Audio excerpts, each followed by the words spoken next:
Geriausias maistas laivinė nėra patiekiamas kaip apdovanojimas. Tai avarinių situacijų valdymas. Povandeniniame laive virtuvės gaisras gali būti pavojingesnis nei priešo torpeda. Jis gali sunaudoti deguonim ir pripildyti laivą nuodingais dūmais, kurių paprastai neišvėdinsi. Štai kodėl jie patiekia omarą ne kaip privilegiją, o kaip moralės ginklą. Tai kas nutinka, kai moralė subriūva šimtus pėdų po vandeniu? Pavojingiausia gaisro povandeninio laivo virtuvėje dalis yra ne tik liepsnos, bet ir kuras. Riebalų gaisrai turi nemalonę savybę virsti bombą, kai juos paliečia vanduo. Degantis aliejus ištaškomas po visus paviršius. Daugelis žmonių šią pamoką išmoko skaudžiai. Dabar įsivaizduokite tą patį gaisrą uždaroje plieninėje vamzdyje, kuriame yra 150 žmonių ant žemės. Virtuvės gaisras yra bloga diena. Ant vandeninėme laive tai jau ekstremali situacija. Povandeninėme laive tai garantuota mirtis. Ugnis, nuodingi dūmai ir įgula visi kalinti toje pačioje sandarioje erdvėje. O priemonės naudojamos ugniai gesinti. Anglies dioksidas, putos, sausos cheminės medžiagos sukelia savų problemų. Naudojant šias gesinimo priemonės, ugnis galiausiai užgęsta. Bet kas nutinka su dūmais? Jis tirštas riebus, o povandeninio laivo pažangios oro valymo sistemos gali pašalinti tik ribotą jo kiekį per tam tikrą laiką. Iš tikrųjų, greičiausias būdas pašalinti nuodingus dūmus iš povandeninio laivo – iškilti į paviršių ir praverti liukus. Tačiau tai yra problema.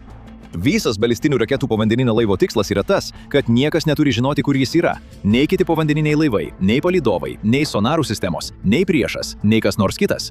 Iškilimas į paviršių, kad išleistum dūmus, reiškia išnirimą vandenino viduryje ir tikslių savo koordinačių paskelbimą visiems, kas tik klausosi. Ir visa tai dėl blogiausios įmanomos priežasties. Kažkas sudegino bulvytės.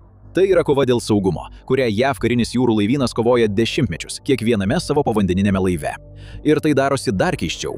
Oro, kuriuo kvėpuojama šiuolaikinėme JAV povandeniniame laive, negalima vadinti įprastu oru.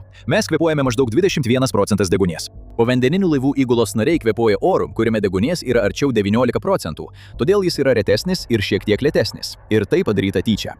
Mažiau deguonies reiškia, kad ugniai sunkiau įsiplieksti. Karinis jūrų laivynas specialiai sukūrė tokią atmosferą, kad degimas būtų sunkesnis. Ir pačiame to kruopščiai deguonies stokojančios sandarios aplinkos centre jie pastatė indą su karštu aliejumi.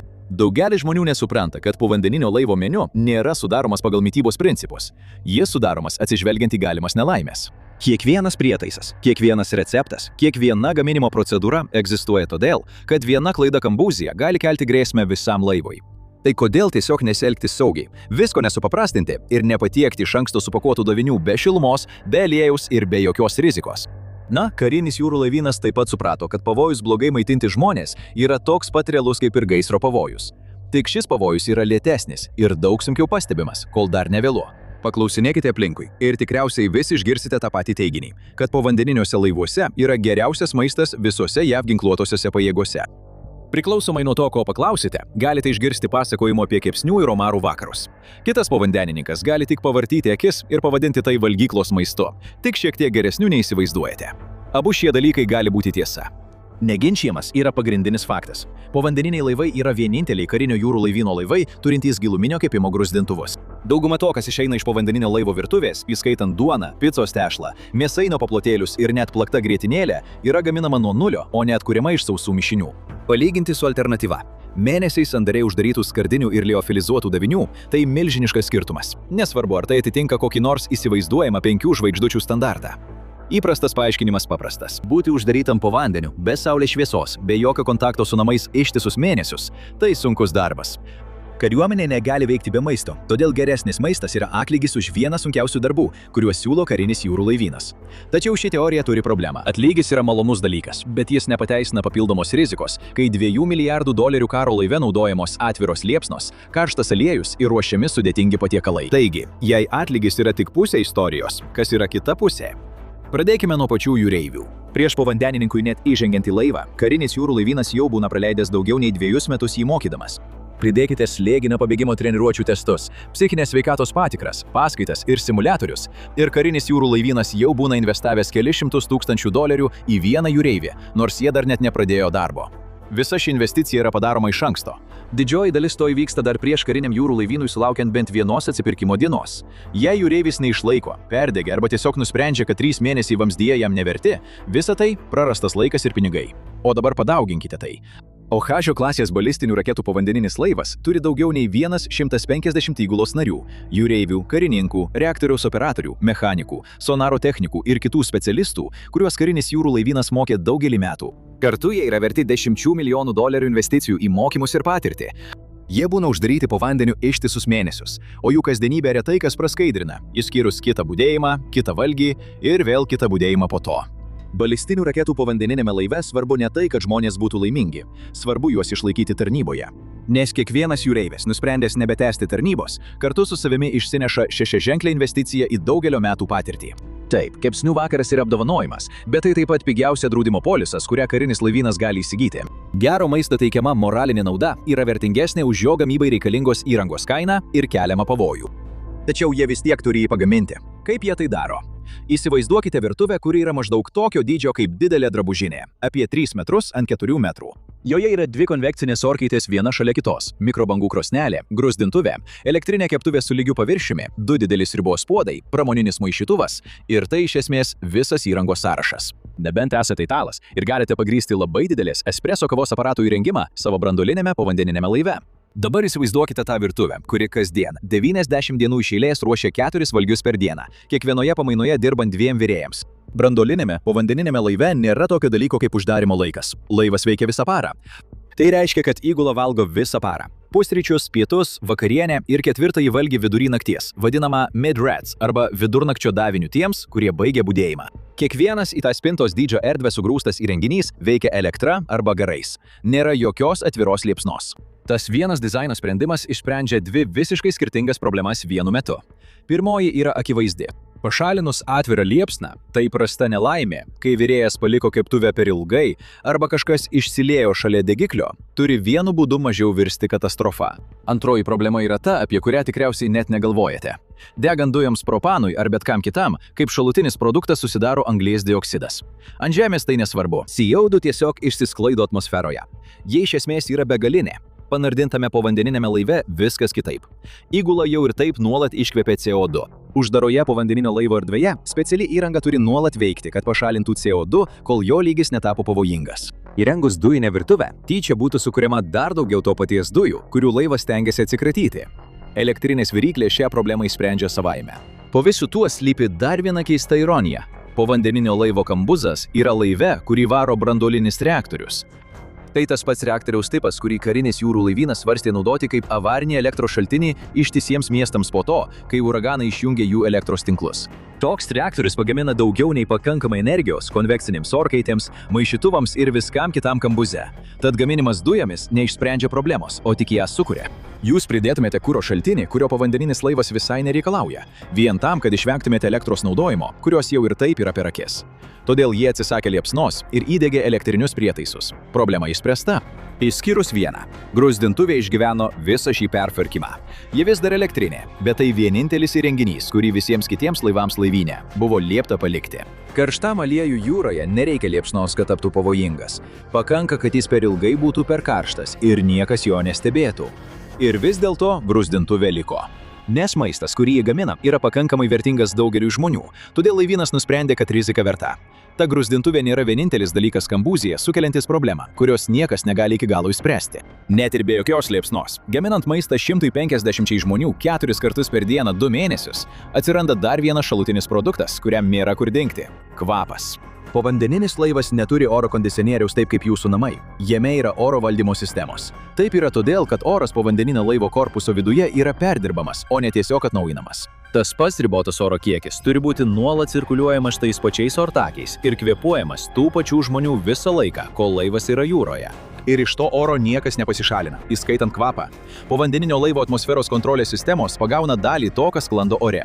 Kietosios dalelės pašalinamos plaunamais filtrais, o garai apdorojami tais pačiais degikliais ir valymo įrenginiais, kurie tvarko viską kitą. Tačiau nors galite išfiltruoti dalelę, kvapo visada išfiltruoti nepavyks, ypač kai nėra kur jo išleisti. Taigi kvapas tiesiog lieka ir visam laikui įsigeria į viską. Paklauskite povandeninių laivų įgulų, kuo kvepia jų laivas, ir sąrašas gali būti ilgas, priklausomai nuo laiko ir aplinkybių, kuriomis klausėte. Yra amoniako primenantis cheminės medžiagos, naudojamos laivo anglies dioksido filtravimo įrenginiuose kvapas.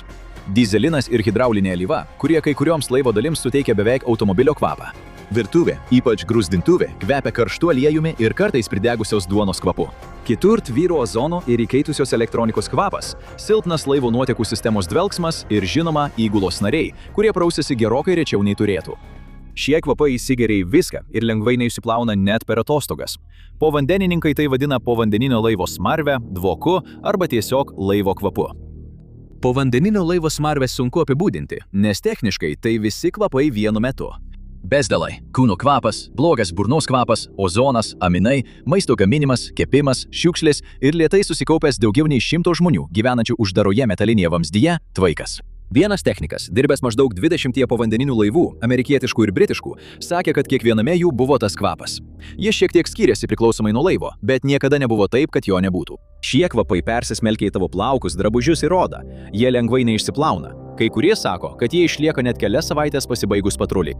Viena įdomiausių istorijų apie povandeninio laivo smarvę yra apie tą vienintelę kartą, kai ji dingo ir ką tai sugrąžino. Įgula išgyveno kapitalinį laivo remontą laivų statykloje. Laivas buvo išjungtas, perpjautas, išardytas, išvalytas, perdažytas, papildytas kuru ir vėl surinktas. Neįtikėtina, bet jis vėl turėjo tą naują povandeninio laivo kvapą. Po to, per bandymus jūroje, jie po vieną vėl įjungė visas sistemas – reaktorių, hidrauliką, elektroniką, viską. Ir nebuvo jokios povandeninio laivo smarvės. Kvapas buvo dingęs. Laivas buvo išgydytas, nepaisant visų lūkesčių. O tada jie paleido kambuzą ir po 3 dienų be minimo kvapas vėl sugrįžo visu stiprumu, lyg niekur nebūtų dingęs. Ne viena atskira sudedamoji dalis ar kvapas sugrąžino povandeninio laivo smarvę. Tai buvo gaminimas kartu su alyva, kūnais, bezdalais ir ozonu. Visa tai sudarė vieną laimingą simbiotinę šeimą.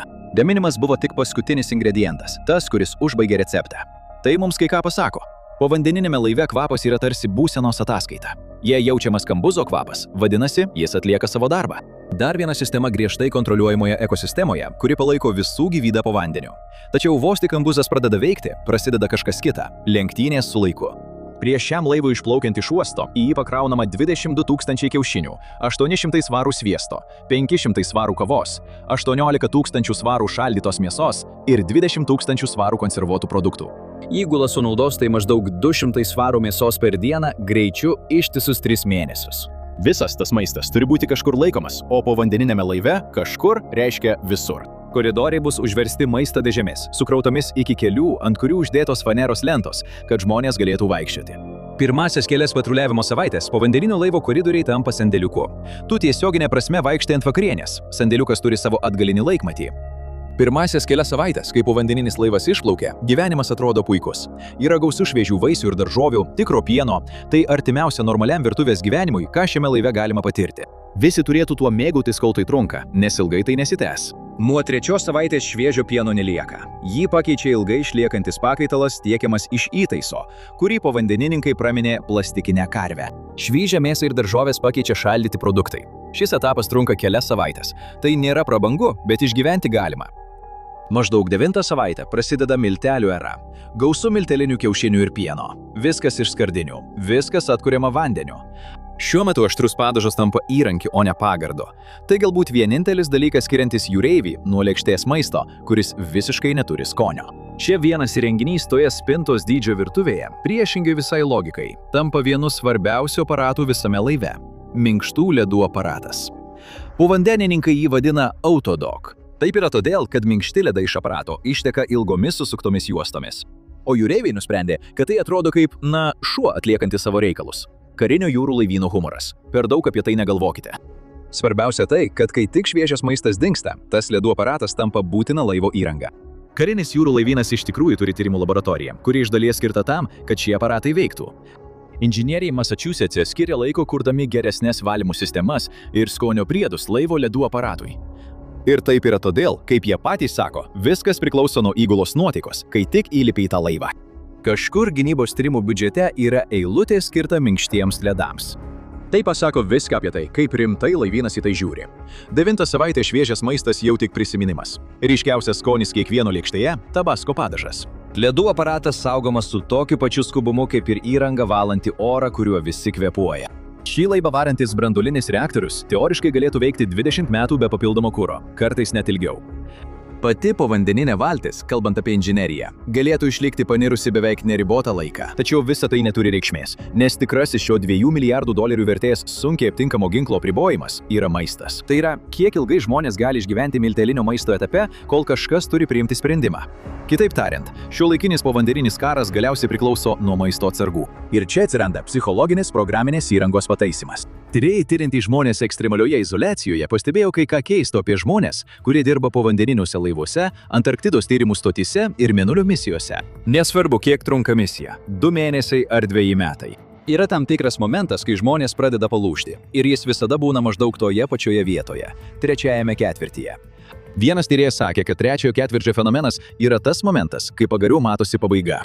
Būtent tada vienu metu smarkiai išauga namų ilgesys, depresija, dirglumas ir grupės sangaudos susilpnėjimas. 2021 metų tyrimas stebėjo 29 povandeninio laivo įgulos narius per tikrą atgrasimo patruliavimą, viso proceso metu sekdamas jų nuotaiką ir protinį aštrumą. Apskritai, jų bendra psichinė ir emocinė būsena išmatuojamai blogėjo patruliavimo metu. Dabar pridėkite tai prie visų kitų dalykų, apie kuriuos kalbėjome. Maisto kokybės blogėjimas, saulės šviesos ir gryno oro trūkumas bei prastėjanti nuotaika. Visa tai blogėja maždaug tuo pačiu metu. Karinis jūrų laivynas tai žino nuo tada, kai atsirado povandeniniai laivai. Povandeninių laivų įgulos nariai dešimtmečius atkreipė dėmesį į šią tikslę akimirką patruliavimo metu. Ir jie ją pavadino dar gerokai prieš tai, kai kas nors apie tai parašė mokslinėme žurnale. Jie tai vadina pusiaukelės naktimi. Tai šventė patruliavimo viduryje, kuri vyksta būtent tada, kai įgula patenka į tą pavojingą 3-ąjį ketvirtį. Karinis jūrų laivynas čia nedaro nieko per pusę. Patiekiamas geriausias viso patruliavimo metu valgis, kuris greičiausiai yra omarų uodega, jautieno šonkaulių kepsnys arba kepsnys. Yra žaidimo, yra vidurio patruliavimo siuntinys. Tai rūpestingai paruoštas siuntinys, kurį kiekvienas jūreivis susikrauna pats arba paprašo šeimos supakuoti dar prieš povandeniniam laivui išplaukiant iš uosto. Jis skirtas būtent šiai nakčiai. Vakare karininkai ir eiliniai apsikeičia vaidmenimis. Žmonėms į veidus metami pyragai. Pasak visų, tai vienintelė patruliavimo naktis, kurios visi iš tikrųjų laukia. Tai vakarėlis. Bet sprendžiant iš pasirinkto laiko ir iš to, kas į ją įeina, atrodo, kad tai ir yra sąmoningai parinkta dozė būtent tuo metu, kai, kaip rodo tyrimai, įgulos nuotaika turėtų pasiekti žemiausią tašką. Karinis jūrų laivynas dešimtmečius ir už nežinia kiek milijardų sprendė lengvas problemas. Jokių atvirų liepsnų kambuzyje, filtruotas oras kvapams sumažinti, reaktorius, kuris tarnauja ilgiau nei jį sukūrė žmonė. Kas liko? Tas vienintelis klausimas, kurio niekas iki galo neišsprendė, yra biologinis. Žmonėms reikia maisto, o maistas yra ribotas. Todėl jie padarė vienintelį dalyką, kurį galėjo padaryti. Jie pavertė virtuvę kruopščiausiai suprojektuotų kambarių laive. Jie suplanuodavo omarų vakarienę tiksliai tą vakarą, kai duomenys rodydavo, kad visi tuoj palūš. Ir jie neleisdavo sustoti ledų aparatui, kad ir kas benutiktų. Galiausiai, sudėtingiausia kada nors karinio jūrų laivyno sukurta mašina turi tą patį išjungimo mygtuką kaip ir mes visi. Praleis kelis valgymus ir net ji nustoja veikti. Žema moralė nėra vienintelis dalykas, su kuriuo turi susidurti povandenininkai. Mirties grėsmė visada tyko gelmėse. Žiūrėkite blogiausias visų laikų povandeninių laivų katastrofas, kad pamatytumėte, kaip blogai viskas gali būti. Arba spauskite šį vaizdo įrašą.